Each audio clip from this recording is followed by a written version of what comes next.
भारतवर्ष में एक गांव था। गांव का नाम था मधुपुर। चारों तरफ हरियाली, छोटे छोटे खेत और बीचों बीच बहती नन्ही सी नदी। लेकिन इस साल मौसम ने जैसे कसम खा ली थी कि मधुपुर के लोगों को चैन से जीने नहीं देना है। अप्रैल की शुरुआत से ही धूप ने अपना रंग दिखाना शुरू कर दिया था। आम के बाग सूखने लगे थे, पोखरे का पानी घटने लगा था और गर्मी की मार दिन ब दिन विकराल होती जा रही थी। गांव के बुजुर्ग जैसे दद्दा किशोरी लाल कहते थे, अरे बेटा, हमने अपने जीवन में ऐसी गर्मी कभी न देखी। जानवर भी छांव खोजते फिर रहे हैं। बिल्कुल सही कहा चाचा, मेरा पूरा बचपन यह पर गया है। मैंने भी ऐसी गर्मी पहली बार देखी है। इस बार सूरज का कहर कुछ अलग ही था। सुबह के 8 बजते बजते ऐसा लगता जैसे दोपहर हो गई हो।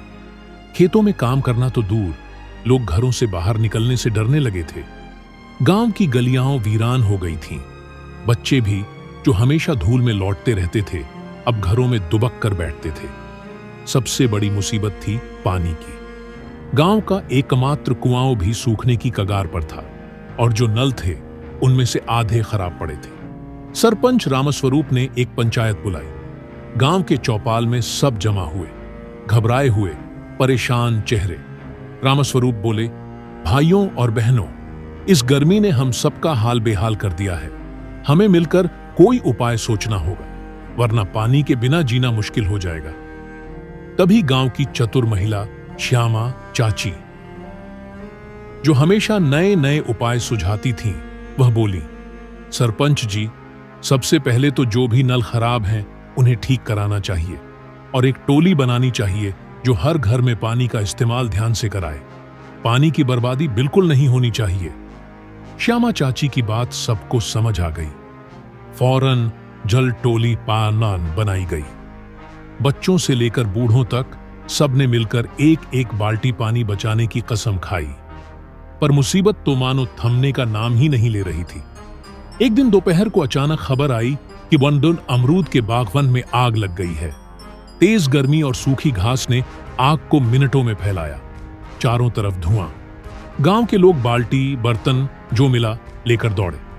पानी की कमी थी, फिर भी जान पर खेलकर सबने आग बुझाई। बच्चे, बूढ़े, जवान सबने मिलकर मेहनत की। घंटों तक मशक्कत करने के बाद आखिरकार आग पर काबू पाया गया, लेकिन तब तक आधी बाग जलकर राख हो चुकी थी। रामस्वरूप ने सबको हिम्मत बंधाई। डरने का समय नहीं है, हम साथ हैं तो हर मुसीबत को हरा सकते हैं। गर्मी का कहर इंसानों तक ही सीमित नहीं था। गायें, भैंसें सब पानी पानी कर रही थीं। गांव के बाहर जो छोटा सा तालाब था, वह अब बस सूखा बनकर रह गया था। श्यामा चाची ने एक बार फिर सलाह दी, हम सब मिलकर घरों से बचा पानी इकट्ठा करें, जानवरों के लिए एक नया छोटा ताल बनाएं। बात सबको समझ आई। 3 दिन तक सभी ने पानी इकट्ठा किया। एक गड्ढा खोदा गया और उसमें पानी डाला गया। जानवरों के लिए वह गड्ढा जैसे जीवनदान बन गया। गायें वहां आकर घंटों बैठी रहती। बकरियां और बाकी जानवर भी वह आकार पानी पीने लगे। लेकिन इतना ही काफी नहीं था। गांव में बिजली भी दिन में मुश्किल से 2 घंटे आती थी। पंखे बंद, कूलर बंद। रात में लोग छतों पर लेटते थे। बच्चों के चेहरे मुरझा गए थे। पढ़ाई ठप्प हो गई थी। स्कूल भी समय से पहले बंद कर दिए गए थे। मास्टर जी, जो हमेशा बच्चों को पढ़ाई के लिए डांटते रहते थे, अब खुद बोले, गर्मी में दिमाग भी भुन रहा है बेटा, जब मौसम सही होगा तब जमकर पढ़ाई करेंगे। ऐसे हालात में उम्मीद की एक किरण जगी जब एक दिन गांव के पास से गुजरती एक सरकारी गाड़ी रुकी। अधिकारी आए और बोले, सरकार ने सूखा राहत योजना शुरू की है।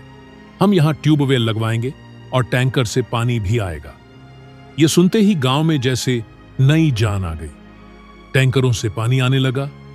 ट्यूबवेल की खुदाई शुरू हो गई। गांव वाले भी मदद करने लगे।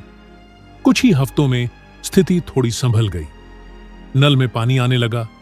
बच्चों ने फिर से खेलना शुरू किया। खेतों में भी हल्की हरियाली लौटने लगी। फिर एक दिन मई के आखिरी हफ्ते में दोपहर के समय अचानक काले बादल छा गए। हवा चली, बिजली चमकी और फिर झमाझम बारिश। गांव के लोग खुशी से नाच उठे। बच्चे बारिश में भीगते हुए दौड़ने लगे। श्यामा चाची बोली, देखो रे, भगवान ने हमारी मेहनत रंग लाई है। जो सहते हैं वही जीतते हैं। बूढ़े किशोरीलाल दद्दा ने हाथ जोड़कर आसमान की ओर देखा और कहा, जय हो। गर्मी का आतंक आखिरकार ढलने लगा था। मधुपुर के लोगों ने मिलजुल कर एकता से संघर्ष करके इस संकट का सामना किया था और अब गांव फिर से हंसी और हरियाली से भरने लगा था।